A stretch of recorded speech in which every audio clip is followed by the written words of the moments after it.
Hi everyone, welcome back to my channel. This is Peter, you're watching Thailand Bound, and it's a Saturday and it's time for another round of stories. Okay, before I get into the stories, I'm going to have to do something that seems to be normal every Saturday now. I'm going to have to address some comments left by I'll call them armchair critics this week. Let me be polite. Last week I was calling them moaning minis. This week we'll call them armchair critics, okay? So if you don't want to hear this, obviously you can skip forward to the first story. So when normally I'll read a story as I'm going to do today. I'm going to read the story that I've got 3 or 4 stories today. I'm going to read them out as they were sent to me and all the details are there. Now last week, just as an experiment, I did a story from memory. I just spoke into the camera. Now the problem with telling a story from memory, there's several problems. One is I've only got so many stories that I can remember. Another problem, which I realised after it was uploaded, I miss a lot of the details, because when people send in stories, they write all of the details that happened and I'm just reading them back to you, so I don't miss out on anything. And when I told the story last week, I realised there were a few details I missed out. But with regards to the armchair critics, the pundits, the moaning minis that I get every week, it's the bane of my life. I had several comments, quite well, how many did I have? Probably 7 or 8, where guys left comments and said things like, I'd said in the story, he'd watched all the videos on YouTube before he left. They were Skyping each other every day. Now this story took place 27 years ago from last week. And when I have a story in my mind, now you're talking 27 years ago, guys, right? So when I have a story, I have the basic outline of the story. I'm talking about the stories that I tell from memory. I've got the backbone of the story, the details, not every detail, just the backbone. I know generally what went on. I know the people, or I know whoever the people are talking about from the memory stories. I basically know the story, but I don't know every detail, of course. So for instance, if I say they were sat in a restaurant and Ying turned round to Tom and said, let's open a business. Now, obviously I wasn't sat in that restaurant. I don't know that. Okay. But some of these guys who leave comments, they say, oh, you made that story up. I don't believe it. Now, guys, I've got probably 400 or 500 stories on the channel. If I made them up, I'd be cleverer than Einstein. But why am I addressing these people? People write and say you don't need to, rise to these kind of people. And it's not that. I just like to explain it to you guys because I'm a pretty honest guy.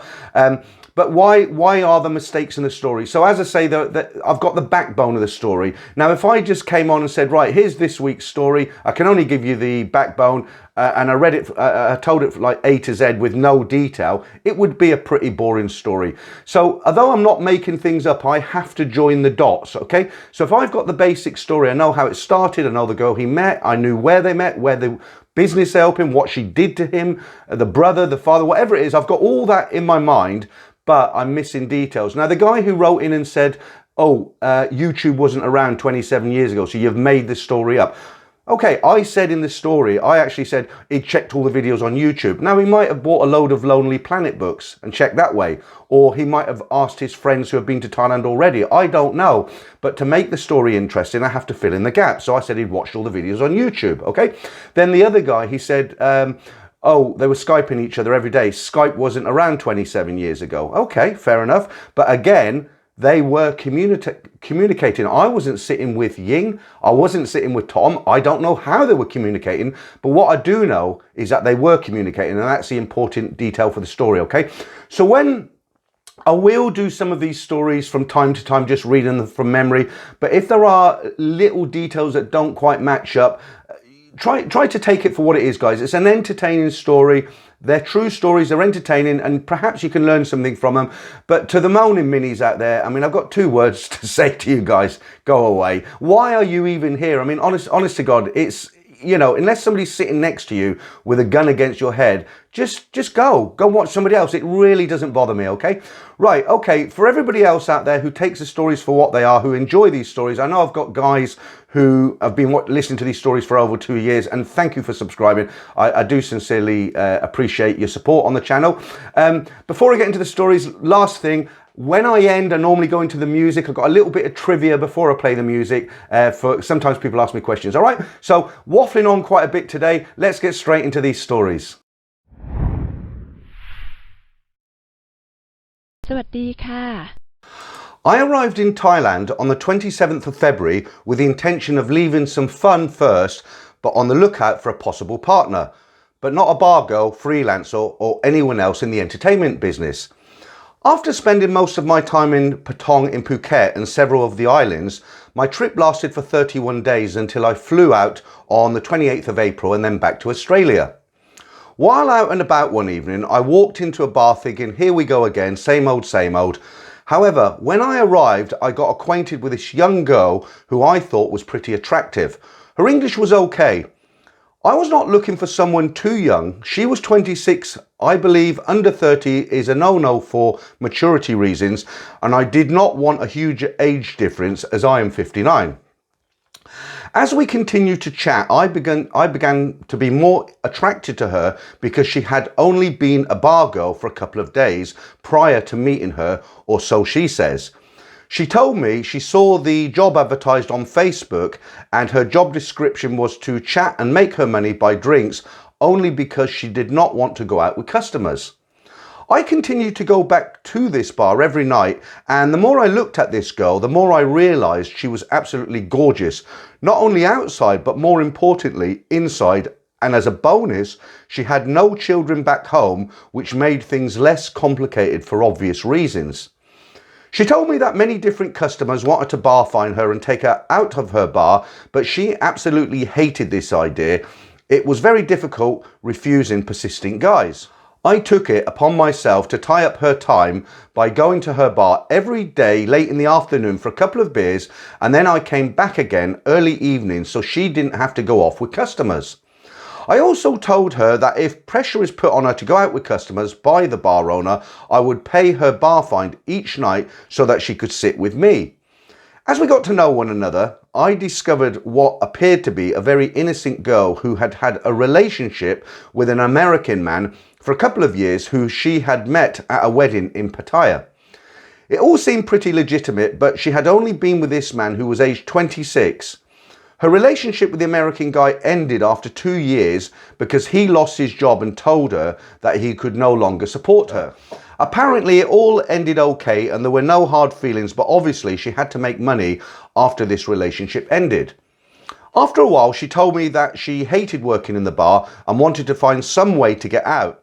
I told her, why don't you come and live with me in my condo for the remainder of my trip, which was another 3 weeks. She agreed to this but asked me if I would be able to support her with a little bit of money. I said I would give her 10,000 baht, and at the end of my trip I will pay for an air ticket for her to fly back to Isan if she really did want to finish in the bar. She had a sister in Isan who wanted to visit her, so she asked me if I could pay for a ticket for her sister to come to Phuket and visit her and then return back to Isan.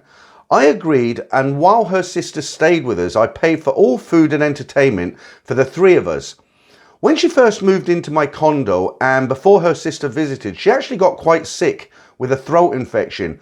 This kind of put the brakes on everything for a while, but we did go out in the evenings. She didn't really like to go out in the day too much because she didn't want her skin to go dark.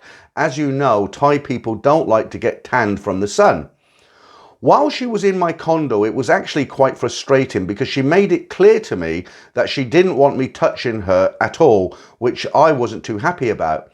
She seemed to be quite happy to stay with me, and she genuinely appeared to enjoy herself when we were out. She was an extremely good-looking girl and got lots of looks from many guys.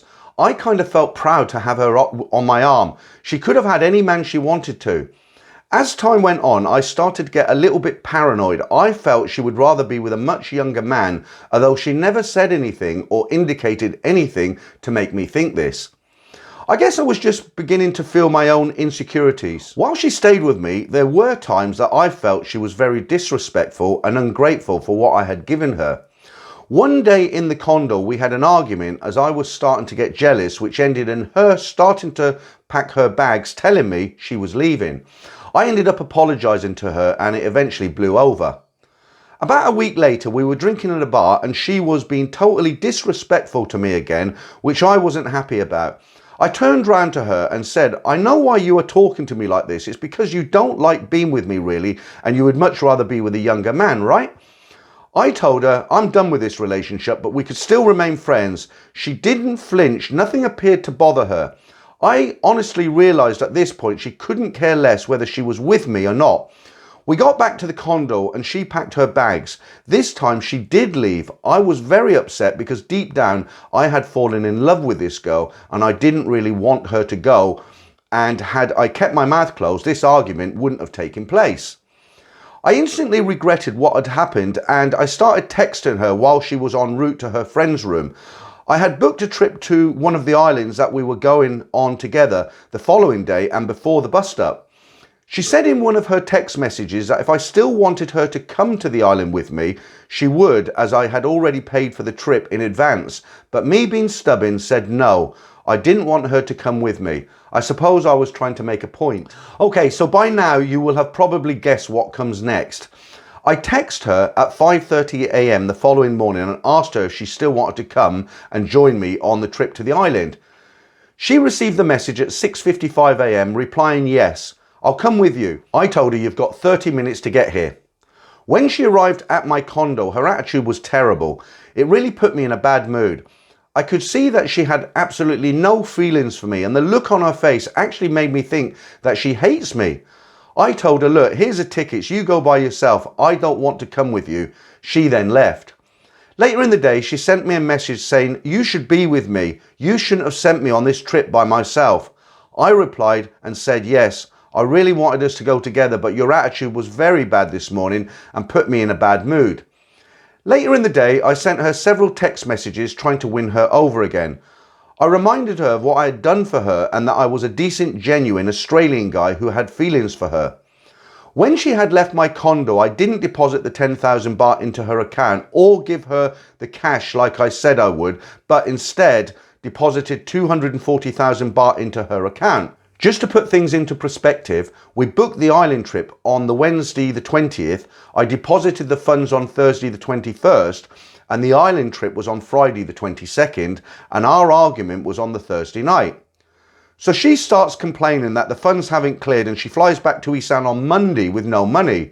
I told her I would give her some cash to go home with and later on the funds will clear and she will get the rest of her money. But later on I thought about this and I didn't like the idea of giving her even more money after the way she had behaved with me. She was getting very anxious and stressed at the thought of going home without any money.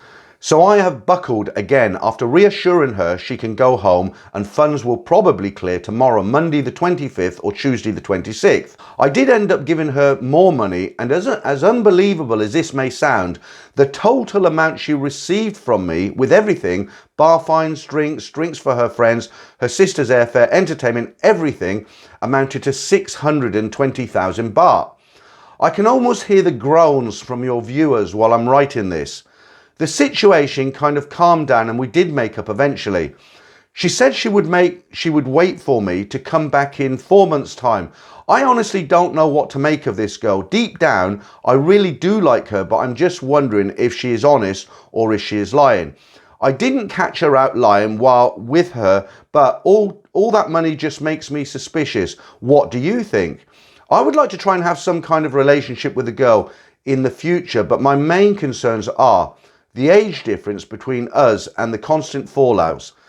She told me that the reason she wouldn't let me make love to her was because of my age, and she went on to explain that many guys of my age had actually had a heart attack while making love to a young Thai girl. She told me she did attend university for a couple of years and she was working in an accountancy firm back home. She also said she had travelled to India and Dubai with her previous boyfriend. I think she's a real quality woman, but can you give me your honest opinion?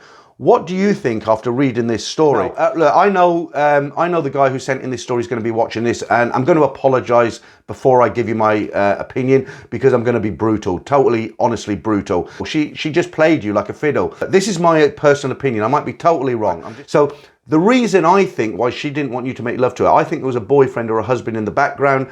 Obviously, the less engagement she can have with customers, it's better for her and her boyfriend slash husband. The other thing is, you said she was very happy. She seemed to be very happy when she was at the bar. Of course she was very happy because you were wining and dining her and she wasn't having to work for the money. It was all about money at the end of the day. You know, I don't want to put any situation down. I know you had a lot of hope. Over 600,000 baht you spent. I mean, to put that in perspective, 100,000 baht is about £2,500, 2,700 dollars US. Do the maths. It's outrageous. It's crazy money. I would just simply forget it. You've got to walk away. This is a disaster. Again, I'm sorry to be so brutally honest, and it is just a personal opinion. But no, you don't need to go back to a woman like that. All right, right. Okay, so let's jump straight into the second story. I just listened to one of your videos about men wanted to meet an honest Thai lady of good upbringing. I also have had an experience with this that turned out badly. I met a Thai man in a store one day and became friends with him. He was about the same age as me and we became friends. He invited me to his home to meet his family. He had spent 30 years in the Thai army and retired as a major. He was sufficiently well off by Thai standards, although my retirement from the military was significantly much better than his, as I had retired from the American military service. His wife was a very nice and gracious lady. He had 3 daughters. One was married and the other 2 single. All 3 were college graduates. The married daughter and the middle-aged daughter had very good careers. The younger daughter was a school teacher but had recently lost her job. We would go for daily outings with the entire family and both daughters expressed an interest in me. The middle daughter was very beautiful and her younger sister was somewhat plain, but I liked everyone in the family. When we would go out, I would pay for everything since money really wasn't a problem for me. The 2 daughters both enjoyed shopping as I would buy them both presents. This friendship went on for a few months. One day, the younger daughter called me to tell me that her father was in hospital and could I take her to see him. I expected her mother and sister to be at the home. I arrived at the house and she was home alone. She greeted me at the door wearing a skimpy skirt and a blouse that was quite revealing. I assumed her family had decided a relationship between us was acceptable. She invited me in and we made out for a while, but we did not complete the act. She then said we should go to see her father in hospital. I agreed and we left. On the way, she said she wanted me to buy her a ring. I thought she meant an engagement ring as we'd gotten quite close. So we went to a jewellery store she knew and she picked out a ring. I did not have the cash to pay for the ring and this store did not accept credit cards. I told them I would return the next day with the cash. On the way to the hospital, I asked her what her parents would think of us being engaged. She said her parents would never approve of an engagement between us because of the age difference. I immediately felt that her and her sister had just been using me. We visited her father and I took her home, but was very upset with her. I stopped seeing the whole family because I did not want to tell her father how his daughter had been acting with me. I had too much respect for him to insult him in this manner. My point to this story is even girls brought up in proper families in Thailand cannot always be trusted to act like the ladies they are supposed to be, so always keep your guard up. Okay, so it's the same around the world, isn't it? It's not just Thailand. We've got 2 more stories to go. Now, this should be a real treat for you, this story. Do you remember the story I told, I think it was 2 weeks ago, about the guy, his name was Liam and Arm. He went to Thailand for the first time. He'd met a lady online, his now wife, and when he was with her the first sort of few days after meeting her, she'd gone on to say that she'd worked in Phuket as a freelancer for 8 years, but they fell in love and she's now in Australia. They live together and it's all worked out. I think they've been together for about 12 years. Now in that story, that he had a friend called Peter who was married to Joe. My regular listeners to this channel will remember that story. So Liam had a friend called Peter who was married to Joe. Joe was a lady who organised Arm's relationship with Liam. And in that story, Liam had actually said Peter came to, it was a sad ending for Peter, but that's another story. So Liam has actually sent me that story, and this is a story I'm going to read. So if you remember that story and you remember Peter and Joe, this is about Peter. Okay, so let's get straight into it. Peter was the best man at my wedding in Thailand. He was the English boyfriend of my friend Joe. I first met him in March 2011 on my first trip to meet my future wife, Arm. Arm thought it would be great for me to have an English-speaking friend, and Peter and I hit it off immediately. He was a Londoner and had been living in Thailand for the past 6 years and spoke Thai. He was 46. Peter had always been a hard worker, and back in London he had a modest apartment that he rented out and 2 London taxis. He had two drivers for the taxis that worked for him, so the income from the apartment being rented out and the revenue from the taxis gave him a good income to live in Thailand without working.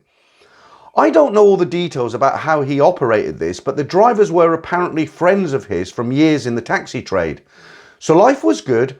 He had a beautiful girlfriend, Jo, in Thailand and a small but very nice house. They rented in Khon Kaen in Isan. But Peter loved to party, and party he did. Not working gave him a lot of free time. His girlfriend Jo was a beautician and had her own shop and ran an agency on the side to act as an intermediate for Thai women wanting to meet foreign men but had little or no English. I met my wife Arm through Jo. Jo, Peter, Am and I spent a lot of time together. We all got on well and partied to the small hours, often when I was in Thailand.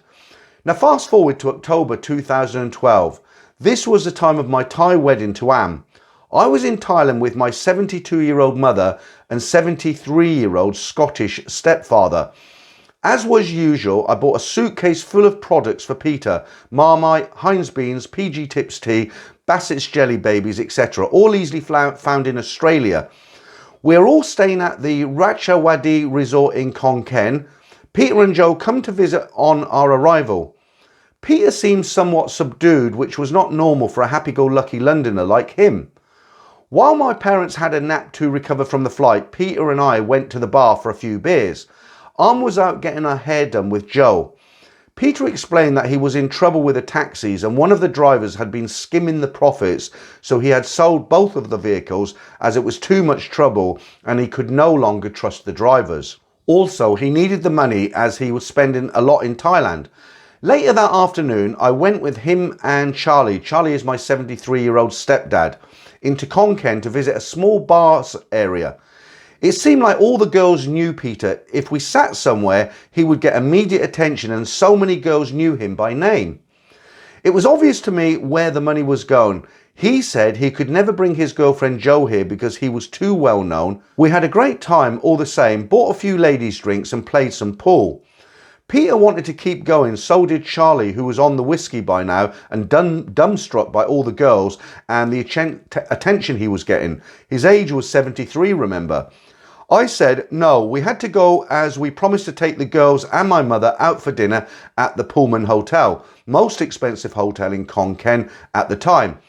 We needed to go home and shower, etc. I eventually dragged both of them out of the bar, but not without protests from the bar girls as the cash cows were now leaving.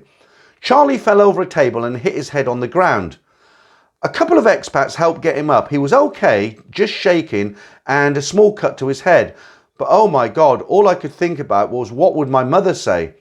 We got a taxi back to the resort and Peter went on to his house to shower and change. Charlie was a typical jolly Scotsman and could hold his whiskey. I got him back to the room and my mother, who was with Arm and Jo, took one look at him and said, "What the bloody hell have you done to my husband?" Charlie replied with a drunken slur, "I went to meet some nice young ladies and walked into a tree," then laughed so much we all started laughing. Not exactly what happened, but it got me out of the doghouse with my mother. We all went to the Pullman later that night and ate in the downstairs bar. My mother was the only one not drinking, but I did manage to get Pullman's famous Irish coffee into her and that sparked her up. The Irish coffee is worth it. The head barman and two female assistants make it at the table with flaming glasses and all. I recommend it, quite a show. Now, a couple of days later, we're in the city with my parents sightseeing and Arm got a message from Jo to meet up for lunch. Jo was not with Peter, she was with another guy called Patrick, also from England, but very posh and well spoken. He was introduced as a friend. The truth is, as Arm told me later, Jo had met Patrick online as she was sick of Peter's drinking and womanizing. Jo apparently knew all about Peter's other girls. Khon Kaen is a small place when it comes to knowing everyone else's business. Peter was drunk most days and often didn't even come home at night. He was always losing his wallet and phone, then asking Jo for money. Not the Peter I had first met. Patrick seemed pleasant enough, but he did not know about Peter as he had only just arrived in Thailand. Patrick ended up staying at the same resort as us. Now, the night before our wedding, Joe, Peter and Arm, my parents and I went out for a meal. No talk of Patrick, obviously. It was pleasant and we finished early but managed to polish off a bottle of Johnny Walker Black Label between us. Arm had to go back home to prepare for the wedding and I could not see her anymore before the big day. We went back to the resort and Peter suggested we go out again for my last night as a single man. I said okay, but everyone else wanted to sleep, so Peter and I hit the bars. We ended up at one very small bar which seemed to be Peter's local. Everyone knew him. We sat down and were immediately swamped by girls. Now remember, this is the night before my wedding and I wanted to be a good boy. But the girls were lovely and one stood out to me. As you know, these girls are mind readers and she came over and sat next to me and began rubbing my arm. I didn't stop her but explained I was getting married the next day and I was just out for some drinking fun, no aerobics. I slipped a 1,000 baht note and said that's for you just to have a drink with me and nothing else, okay? She was happy with those terms and kept my beer glass full. Peter and I had a great night. It was not busy, so we had 4 or 5 girls at our table and Peter was just so drunk and spending way too much money on these girls. 2 a.m. came when all bars closed and the girl I had been drinking with said she would drive us back to the resort.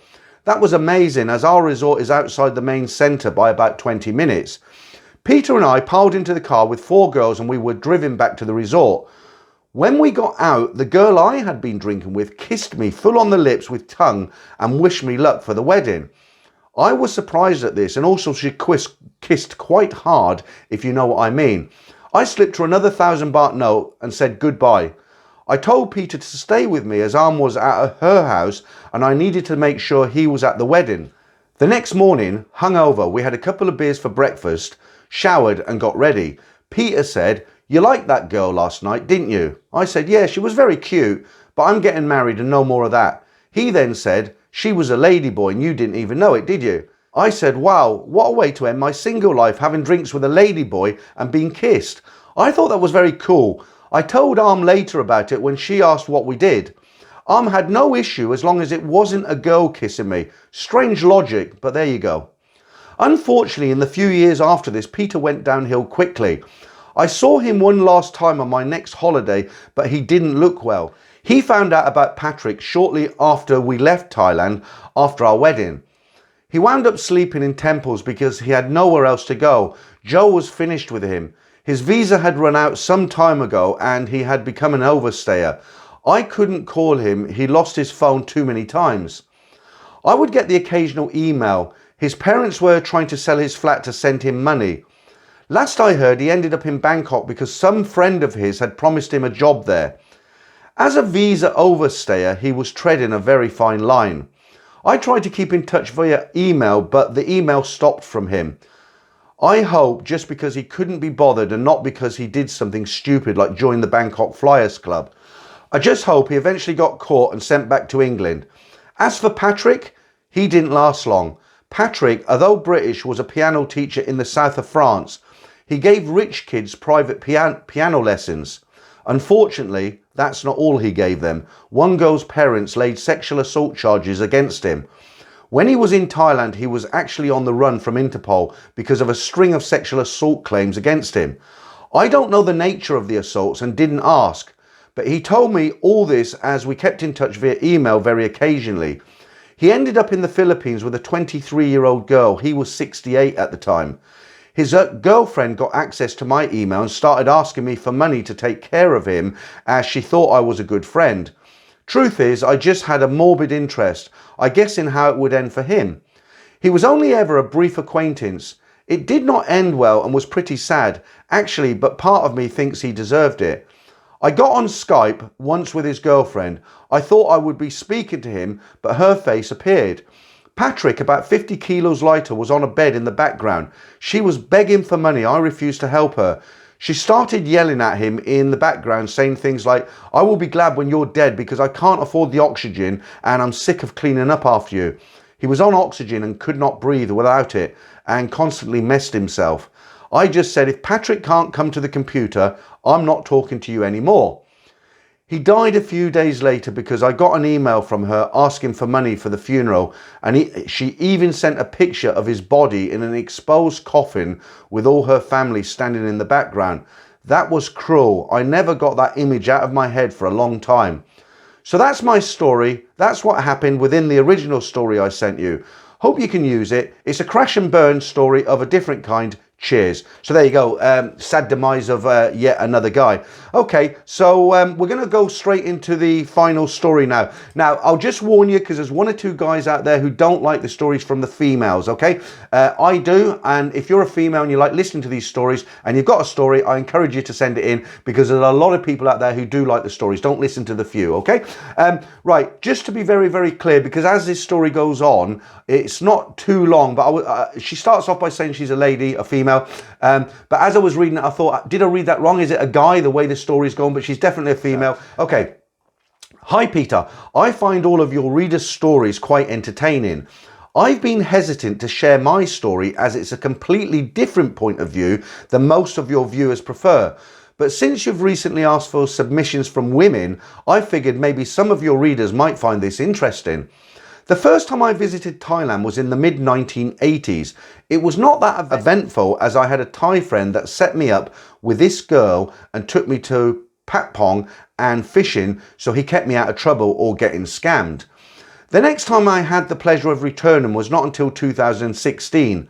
Older, but used to the bar scene at home, with buying the girl a drink in exchange for her time kind of thing, and getting to know the mama-san so she'd take care of me. First night I hit Nana Plaza. I watched a lot of videos on YouTube and thought I would be ready, but was completely wrong, especially for me having experience in Asian bars. I'm especially attracted to the very petite type and was pleased that there were a few places in Nana that were great. However, I didn't want to go with the first few I met and figured there would be more in other bars. While walking towards the back of the complex, I came across this bar called Temptation with all of these very beautiful girls outside.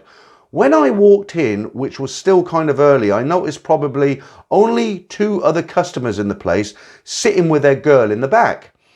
After sitting down and getting my drink, practically all of the 20 to 30 girls in the place on stage looked at me, wanting me to choose them. It really felt uncomfortable in there because of all that attention.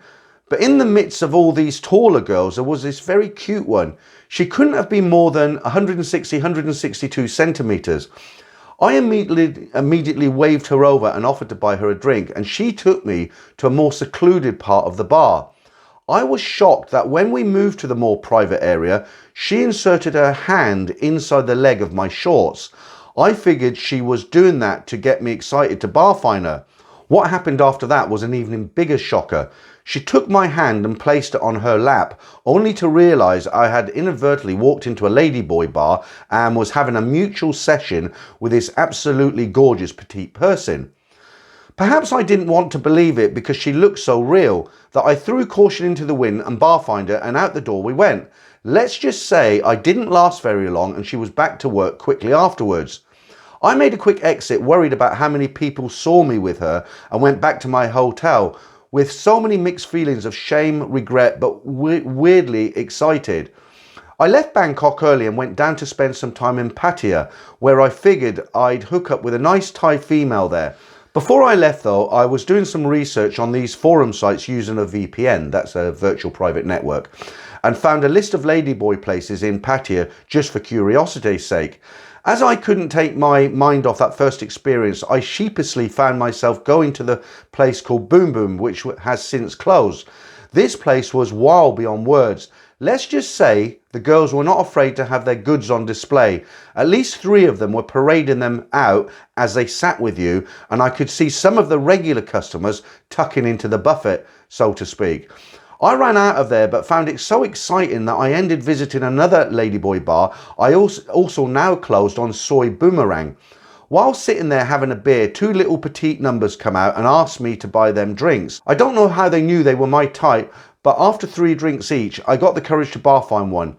This time back to my hotel room on Soy Diana.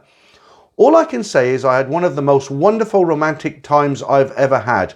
I eventually went back to Bangkok for a week. I ended up visiting both ladies and ladyboy places until I left and enjoy company with both. So one never knows. I'm planning another trip later this year. I'm curious to see how that goes as a single female lady. So there you go, guys, something for everybody. It's, you know, people act differently when they go to Bangkok and Pattaya. I don't know what it is. There's a switch in the head that gets flicked.